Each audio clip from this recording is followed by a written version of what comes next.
Hello everyone, my name is Mike and I am from Spring City and I'm here to share with you something and I'm here to bring it to light. But before that, I'm here to let you know that there are three significant events that happen in human history. The first is the birth of Christ, the second is the death of Christ, and the third is the resurrection of Christ.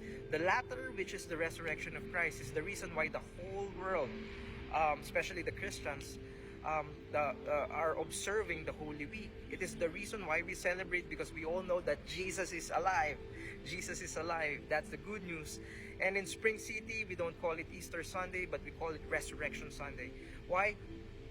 Because according to history, Easter is originally a pagan practice that was redeemed by the Christians in the early centuries. And I have nothing against those churches who are celebrating Easter Sunday, by the way, because I know that they have a purpose behind it.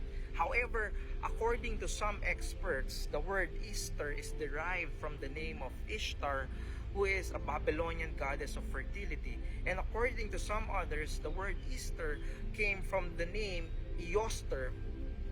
It is an Anglo-Saxon goddess of spring and fertility. She may be the goddess of spring, but in Spring City, there is only one God that we worship. The God who was and is to come. The Alpha and Omega, the first and the last. And He is the God who overcame death, who rose on the third day, and His name is Jesus.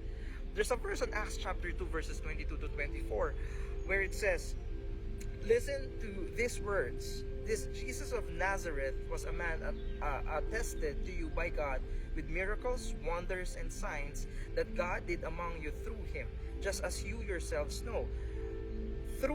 Though He was delivered up according to God's determined plan and foreknowledge, you used lawless people to nail Him to a cross and kill Him. God raised Him up, ending the pains of death, because it was not possible for Him to be held by death." And I'm bringing this to light because most people nowadays are losing their focus on the true essence of Holy Week. You see, it's not about the bunnies, it's not about the eggs, it's not about the rabbits, it's not about the party, but it's the celebration of Jesus overcoming death. Because through it and in Him, we will also overcome death. Holy Week is about remembering what Christ did for us. That is the most important thing that we should focus on. It's not about the party, but it's the celebration behind the party.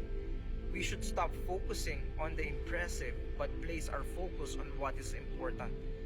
Because you know what? There are a lot of impressive things that looks good in this world. But just because they look good doesn't mean they are godly. Always remember that not all good things are godly. Not all good opportunities are godly opportunities. Never compromise your faith. Do not be deceived. Do not conform to the pattern of this world, but have the renewing of the mind. Do not choose something that would satisfy you for a moment but condemn you for a lifetime. And if it's you who feel like you are being tempted to do something that would compromise your faith, fight it. And you know what? It would be better if you will not fight it alone. You share it with us and let's overcome it together. And it's best if you will bring it to light. Allow the resurrecting power of Christ shed light to your life. Bring it to light.